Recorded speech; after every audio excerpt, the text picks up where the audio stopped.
I got so much motherfucking design on right now. Break it down, bring it back, make it clap. I got 3 old thoughts, new guap, wear that thing. Bitches on my line, and you know. Pengertian data mining. Data mining adalah proses ekstraksi pengetahuan yang bermanfaat atau pola tersembunyi dari sekumpulan data yang besar dan kompleks. Tujuan utama dari data mining adalah untuk mengidentifikasi informasi berharga, tren, pola, atau pengetahuan yang dapat digunakan untuk mendukung pengambilan keputusan. Proses ini melibatkan analisis data yang mendalam, penggunaan berbagai teknik statistik, matematika, dan kecerdasan buatan untuk mengurai data, mengidentifikasi hubungan, dan menyajikan hasil dalam format yang mudah dimengerti. Data mining sering digunakan di berbagai bidang, termasuk bidang bisnis, ilmu pengetahuan, kedokteran, pemasaran, keuangan, dan lain-lain. Beberapa aplikasi khas dari data mining melibatkan prediksi, klasifikasi, pengelompokan, atau penemuan pola yang dapat digunakan untuk membuat keputusan yang lebih baik, memahami perilaku pelanggan, mengidentifikasi anomali, atau mengoptimalkan proses bisnis. Penting untuk diingat bahwa data mining bukan hanya tentang mengekstrak data dari sumber yang berbeda, tetapi juga tentang menganalisis data ini secara cermat untuk mendapatkan wawasan berharga yang mungkin tidak terlihat pada pandangan pertama.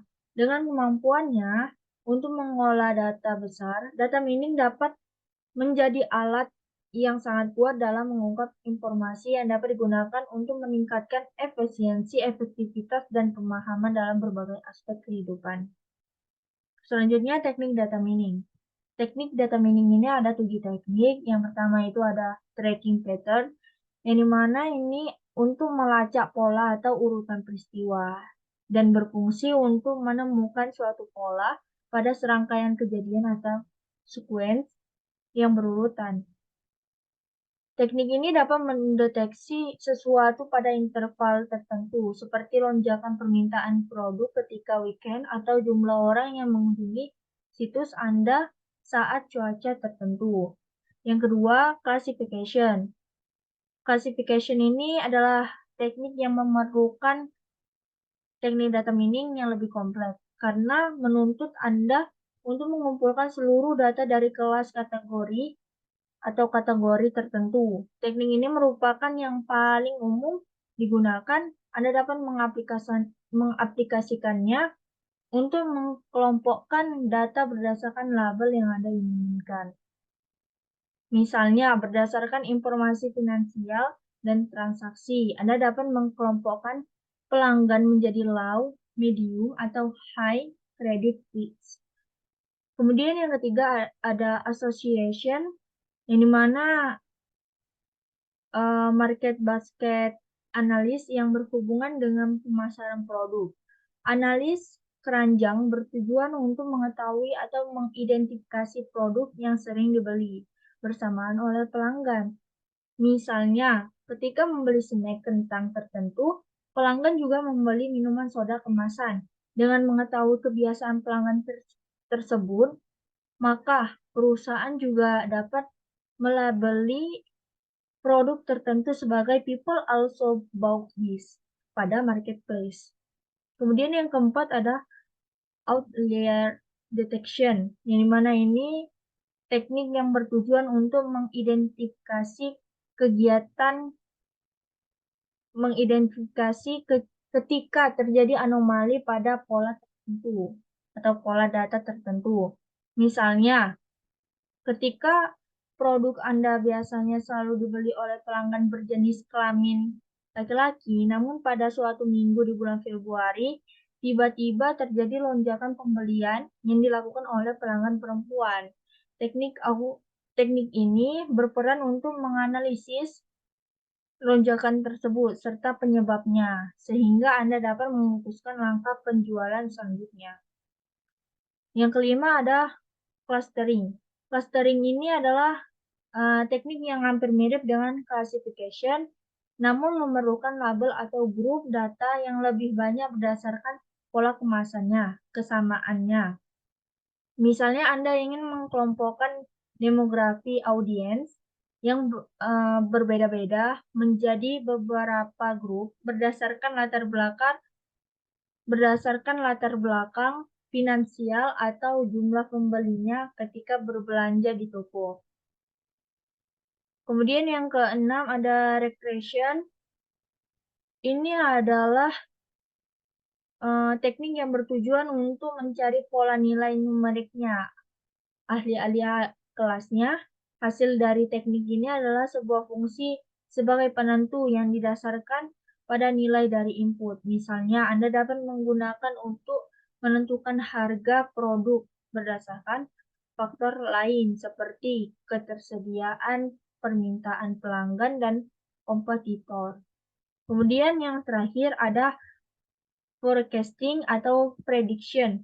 Teknik ini adalah teknik data mining yang terakhir, bisa dikatakan paling valuable karena bertujuan untuk memprediksi nilai yang akan dicapai pada periode tertentu. Dengan teknik ini, noise data dan nilai pada periode sebelumnya dijadikan acuan atau dasar dari prediksi. Misalnya, berdasarkan data pembelian bulan lalu, Anda dapat memprediksi kira-kira pelanggan akan dilakukan pembelian seperti apa di bulan depan. Poin ketiga adalah implementasi data mining. Pertama, untuk analisa pasar dan manajemen. Solusi yang dapat diselesaikan dengan data mining diantaranya menembak target pasar, melihat pola beli pemakai dari waktu ke waktu, cross-market analysis, profil customer, identifikasi kebutuhan customer, menilai loyalitas customer, dan informasi summary. Yang kedua, untuk analisa perusahaan dan manajemen risiko. Solusi yang dapat diselesaikan dengan data mining diantaranya perencanaan keuangan dan evaluasi aset, perencanaan sumber daya, dan persaingan. Yang ketiga, telekomunikasi. Sebuah perusahaan telekomunikasi menerapkan data mining untuk melihat dari jutaan transaksi masuk, transaksi mana sajakah yang masih harus ditangani secara manual. Yang keempat, pada bidang keuangan, Financial Crimes Enforcement Network di Amerika Serikat baru-baru ini menggunakan data mining untuk menambah triliunan dari berbagai subjek seperti properti, rekening bank, dan transaksi keuangan lainnya untuk mendeteksi transaksi-transaksi keuangan yang mencurigakan seperti money laundering. Yang kelima, pada bidang asuransi, Australian Health Insurance Commission menggunakan data mining untuk mengidentifikasi layanan kesehatan yang sebenarnya tidak perlu tetapi tetap dilakukan oleh peserta asuransi. Yang keenam, pada bidang olahraga, IBM Advanced Code menggunakan data mining untuk menganalisis statistik permainan NBA, jumlah shots, block, assist, dan fouls dalam rangka mencapai keunggulan bersaing untuk tim-tim NBA. Yang ketujuh, pada bidang astronomi, Jet Propulsion Laboratory (JPL) di Pasadena, California, dan Palomar Observatory berhasil menemukan 22 quasar dengan bantuan data mining. Hal ini merupakan salah satu kesuksesan penerapan data mining di bidang astronomi dan ilmu ruang angkasa. Yang ke-8, pada bidang Internet Web Server 8.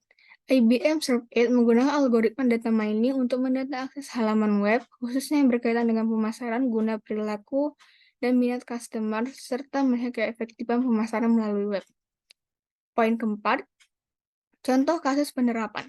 Yang pertama, mengidentifikasi target audiens. Salah satu penerapan data mining adalah untuk mengidentifikasi kebiasaan target audiens dengan kriteria tertentu. Walmart misalnya menggunakan data para customer untuk mengetahui kebutuhan pengguna dari suatu negara dengan usia tertentu dan di jam-jam spesifik. Seller dan merchant pun menggunakan data ini untuk membangun campaign dan strategi marketing yang sesuai dengan target audiens tertentu. Yang kedua, meramalkan tren pasar.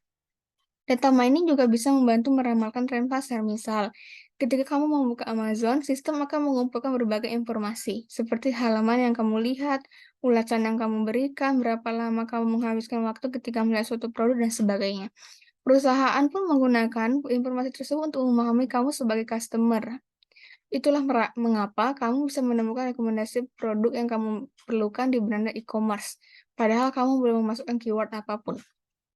Yang ketiga, market basket analysis. Market basket analysis atau sering disebut dengan affinity analysis adalah salah satu manfaat dari menerapkan data mining. Melalui analisis data yang kompleks, e-commerce seringkali bisa merekomendasikan produk yang bisa kamu beli bersamaan dengan produk lainnya. Ketika kamu membeli celana trendy di Shopify, platform ini akan memberikan rekomendasi jaket atau topi yang senada dengan celana pilihanmu. Banyak retailer yang sudah menggunakan teknik ini untuk meningkatkan penjualan, terutama secara online. Yang keempat, memperbaiki security system. Meskipun security tampaknya tidak berhubungan dengan marketing, pada prakteknya dua hal ini harus berjalan beriringan. Salah satu strategi marketing yang banyak digunakan adalah direct email marketing. Data mining menjadi komponen penting dalam mendeteksi cyber attack dan malware. Dengan implementasi data mining pada aplikasi keamanan, hal ini dapat meningkatkan kecepatan dan kualitas deteksi malware di database email perusahaan. Data mining menghindarkan perusahaan dari menggunakan data yang mungkin diperoleh dari hacker dan menghindari kemungkinan virus yang menduplikasi data yang ada. Yang kelima, menentukan marketing campaign yang efektif. Twitter pernah melakukan penelitian dan hasilnya menunjukkan bahwa sekitar 90% pengguna Twitter yang mengikuti live tweet dari pemain suatu TV show cenderung langsung menonton show tersebut, apapun acaranya. Oleh karena itu, dalam beberapa tahun terakhir, kamu sering melihat interaksi pemain acara di TV dengan penggemarnya di Twitter ketika acaranya sedang on air. Dalam hal ini juga dilakukan oleh e-commerce di saat melakukan live untuk memperluas usaha marketing mereka. Saya akan menjelaskan implementasi algoritma decision tree dengan menggunakan algoritma C 4.5 untuk klasifikasi produk laris. Algoritma C 4.5 ini merupakan salah satu algoritma yang digunakan untuk melakukan klasifikasi yang bersifat prediktif. Algoritma ini digunakan untuk membentuk decision tree. Dan untuk membentuk decision tree menggunakan algoritma ini, kita membutuhkan beberapa tahap. Tahap yang pertama itu adalah memilih atribut sebagai simpul akar. Cara memilih atribut inilah kita harus menghitung nilai gain dari semua atribut. Dan yang dipilih menjadi akar pertama itu adalah nilai gain yang tertinggi. Dan untuk menentukan gain, kita harus menghitung nilai entropinya dulu, menggunakan rumus ini, yaitu jumlah Pi dikali log 2Pi dari J sama dengan 1 sampai J sama dengan N.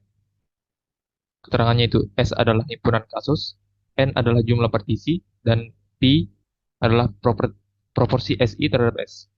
Lalu setelah entropinya dapat, kita hitung nilai gainnya menggunakan persamaan seperti ini. Itu entropi S dikurang jumlah dari SI per S ditambah entropi SI. Dari I sama dengan 1 sampai I sama dengan N. S itu adalah himpunan kasus. Kemudian N adalah jumlah partisi atribut A itu atribut. Lalu SI adalah jumlah kasus pada partisi ke I, dan S adalah jumlah kasus pada dalam S. Lalu inilah data yang kami pakai. Ada jenis barang, merek, harga, dan kelas. Oke, kita hitung nilai entropinya. Nilai entropinya dulu yaitu ada entropi jenis barang, yaitu plastik, keramik, dan kaca. Lalu entropi merek ada Vicenza, Sunlight, dan Fiori. Lalu entropi harga A, harga B, dan total. Setelah entropinya dapat, kita hitung lagi nilai gainnya. Gain dari total jenis, dari merek, dan dari harga. Dari perhitungan ini, kita dapat melihat bahwa nilai gain tertinggi itu ada pada atribut jenis. Maka atribut jenis ini kita jadikan sebagai akar pertama dari pohon keputusan. Kemudian tahap kedua adalah membuat cabang untuk setiap nilai. Jika perhitungan ini kita lanjutkan terus, kita akan memperoleh pohon keputusan seperti yang di bawah ini. Itu jenis tadi sebagai akar pertamanya, kemudian dilanjut dengan merek, harga, kemudian laris, tidak laris, dan lain-lain. Kemudian berdasarkan pohon keputusan ini, untuk model klasifikasi produk laris tadi, dapat dilihat bahwa atribut yang mempunyai pengaruh utama dalam penentuan produk laris adalah atribut jenis barang, kemudian merek, dan harga. Dari pohon keputusan ini, kita dapat mendapatkan rule untuk klasifikasi produk laris. Rule-nya itu sebagai berikut. Ini dia. Lalu, tahap ketiga adalah evaluasi model. Pada penelitian ini, setelah hasil klasifikasi dan rule berupa pohon keputusan dibuat, selanjutnya dilakukan uji kinerja model klasifikasi dengan decision tree. yang dilakukan dengan cross validation atau confusion matrix dan area undercover. Confusion matrix ini memberikan rincian dari kesalahan klasifikasi. Ini dia confusion matrixnya. Kemudian berdasarkan persamaan maka diperoleh nilai akurasi untuk model klasifikasi pada gambar di atas. Diketahui TP atau true positif sama dengan 45, lalu TN atau true negatif sama dengan 0. Yaitu akurasinya 45 ditambah 0 per 45 tambah 5 sama dengan 0,9. Ini kita ubah ke persen jadi 90%. Nah, ini untuk cross validation-nya. Dari sini kita bisa lihat bahwa nilai akurasi sama dengan nilai akurasi yang dihasilkan dari perhitungan, yaitu 90%. Sekian penjelasan dari saya. Jika ada kesalahan, mohon dimaafkan. Bring it back, make it clap. I got 3 old thoughts, new block, word